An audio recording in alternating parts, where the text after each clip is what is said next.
Hey, Viking fans, is our offensive line playoff ready? Well, let's talk about that next in 3, 2, 1.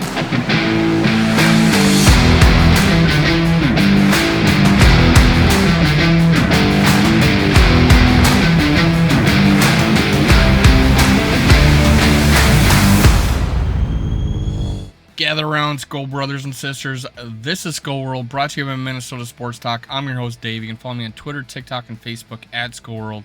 Make sure you hit subscribe, like, and leave a comment. That way you're helping me push my content. I appreciate that. Also, help out my friends of the channel, Purple and Gold for Days, Purple Pocket Podcast, GG Sports Podcast, The Purple Code. Make sure you go subscribe, like, and comment to those guys too. Alright guys, Minnesota Vikings going to the playoffs. Gonna see the New York Giants. I got all sorts of shows. I got a show Tuesday night, 6:30 under the Central under the lights, 9:15. The Purple Code, School Live at 9:15 or 8:15 Central. I got Wednesday at we got that at 8:30 Central. Bringing on the king of Twitter. And I'll let you determine who that is. And make sure you go watch those shows. They're going to be live. Participate. Hit like. Leave comments. I appreciate it. Now, let's talk about who. Let's talk about the offensive line. Are they playoff ready? Probably not. Probably not. You're gonna lean on the side of probably not.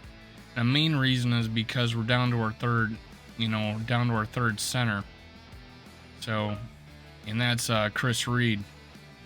Now, Chris Reed, and this is his happy birthday message that I pulled up from the Vikings.com. But Chris Reed, he's a guard, and he played well last year with the Colts. He played like 57% of the snaps. He had a 63 PFF grade. He actually did pretty horrible this first game. He had to, with us, he had to jump in the, on, I think it was third down at the 1 yard line, and we ran it right behind him, and we got stuffed, and we ended up kicking a field goal. And that was against the Packers. What a, trial by fire. We lost our right tackle that day. Chris Reed did not have a good day, and a lot of problems with the snaps. Now, this last game, we had some false starts. We had delay of games. This all could contribute a little bit to the communication between Chris Reed and Kirk Cousins. It's still kind of favoring Chris Reed, though. However, we didn't have any fumbled snaps or anything like that. It has improved, but Chris Reed can play. We got him for a reason. He is a heck of he's a man mover. He was a guy that, stood his ground. He didn't get pushed back. I really liked him. If you go back and look, I thought he was going to win the right guard spot, and then I was pleasantly surprised when Ed Ingram did. And I'm like, great, he's a younger player. He can, and he's our future. But Chris Reed was my heir apparent to that. Well, we switched him to like backup center. It didn't go well. Schlottman won that job. Chris Reed's our backup. Well, he's a good player. And if he can snap the ball, that's his only issue, right? If he can snap the ball, he's going to be okay at center. He's not Garrett Bradbury's experience. He doesn't have that. But honestly, he is miles, above what we had in the past at right guard. And then, he's at center. He's still a good blocker. He's still a good pass protector. You just got to snap it first. So if he can 2 weeks in a row be the starter. Now Bradbury may be back. Who knows? They're going to determine that on Wednesday. If he's going to be limited to practice, my guess is he won't be back, and Chris Reed will be the starter.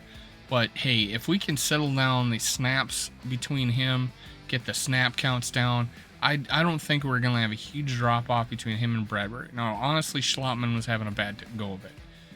I really liked him in preseason. He was doing good, but he's had a really bad go of it. Garrett Bradbury obviously would be the preferable candidate here, but hey, Chris Reed most likely will be starting.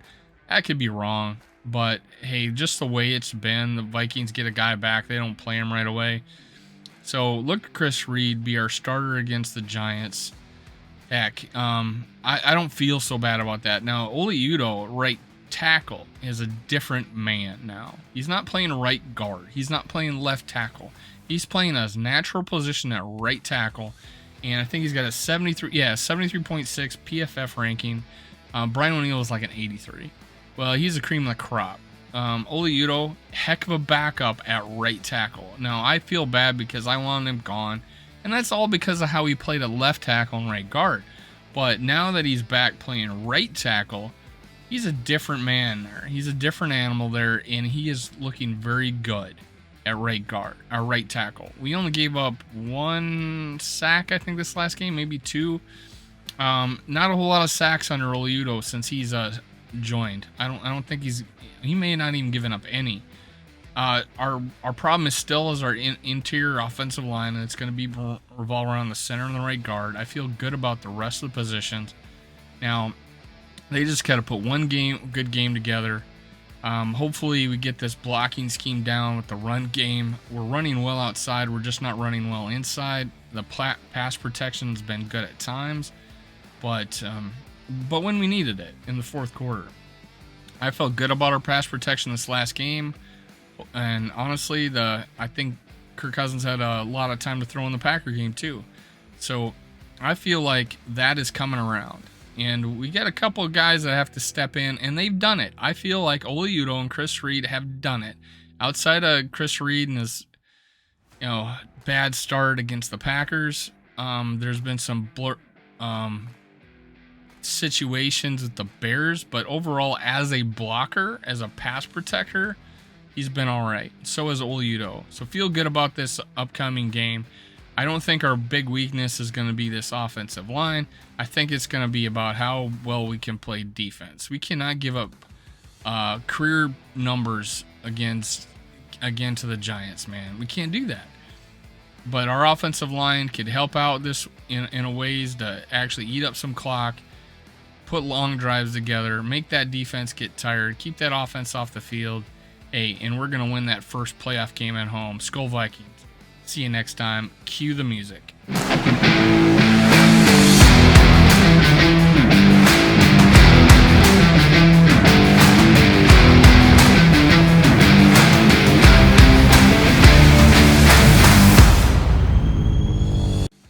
Thank you, Viking fans, for listening. Make sure you catch my other episodes. Also, make sure you subscribe, like, and leave a comment below.